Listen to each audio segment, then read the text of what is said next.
Okay, first step is to plug in the machine and turn on the power. When it does, your indicator light lights up, you're on standby. Push the standby button, which starts the machine. The first time you use it, after you've had it unplugged, you want to set your power level to power level 3. The indicator light indicates it. Second thing you want to do, it automatically comes up at 1.5 seconds. You want to turn that down to 1.1 seconds. That's the best for sealing these cups. The next step you're going to do is to turn your rotating knob quarter to a half turn. You pull out your fill bar, push your fill bar back in, pull out your cup tray, and your cups are filled with fresh ground coffee.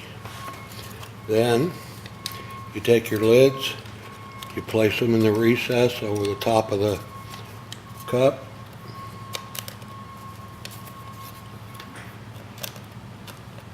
Make sure they are down in place.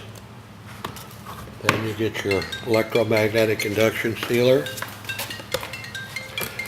Line it up, it snaps into the first hole. Press it for 1.1 seconds, pull back, slide to the next one, you feel it drop in, push it again, pull back, next one, and the next one. Then you're ready to eject them. You use your ejection rod here, pop them up, and throw them in the basket. You've got 4. And they're perfectly sealed. Centered and sealed. Awesome. Looks good. So this is the automated fill and seal. So let's see how this is done. Okay, to start with, you initiate your power. Since it's been off, you set your power level to 3, indicated by the light on the panel. You go to your time setting. It's automatically at 1.5 seconds. You want to turn that down to 1.1 seconds, which we found the optimal level for sealing the cups. You shove your tray in with the cups. You pull your fill bar out slowly, shove it back in. You've got your cups filled. You want to make sure you don't have any dust on the edge. And just to make a point there, this is the automated version, so you didn't have to use the process that you did on the other. You don't have to turn the knob. Okay, and that continually turns at a very low RPM and is ready to fill as soon as you're ready to pop the next ones in. Then you place your lids on top. They drop into the little recess.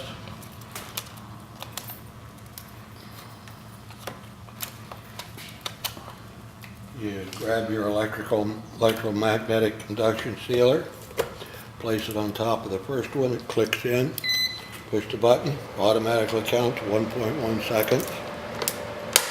Go to the second one, third one, and fourth one. And if you're continually filling, the counter will keep going. You can go up to 100, 200, 300, 500, whatever.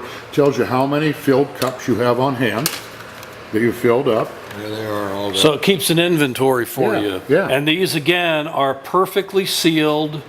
But you had mentioned sometimes when you get a brand new machine that you might need to seal some of them twice or check until until the machine gets broken.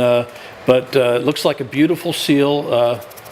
And so these pretty much pre-measure at about 10 grams. 10 to 11. Okay. Does it matter if the coffee's more finely ground? Because I noticed your coffee's not ground as much as ours usually I've used is. the medium ground, and I've used halfway between medium and fine. And that's been fine. And it still keeps the same amount of 10 to 11 grams. So pretty much 10, 11 grams. So really, you can still get 45 cups out of a pound, basically.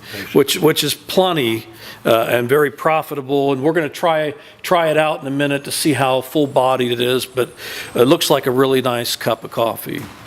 Well, thanks, Vern.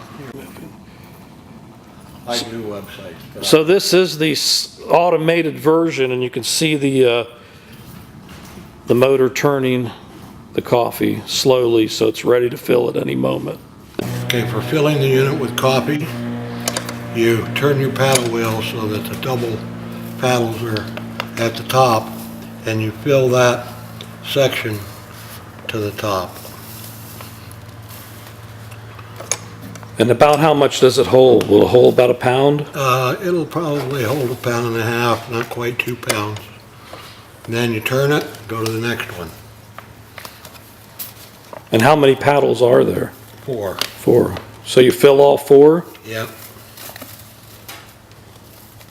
but you don't fill above the paddle line. Right. It'll take a little bit more the first time because the paddle wheel is round and the chamber is square. You're going to have a certain amount that doesn't get recycled each time, so you have to fill that cavity up the first time. So it'll take a little bit more. So that was about a pound there. Okay. So is there a minimum amount, would you say, that has to be in there that's not going to get circulated? Yeah, you can see it right through the clear window. Okay. You want to keep those paddle wheels, make sure they have coffee in them. And when there isn't enough coffee, you're going to know it because your cups won't fill up all the way. Okay. And when that happens, take the cups out, dump it back in the hopper, and start over. Don't try to add coffee to it because you'll overflow it. Okay.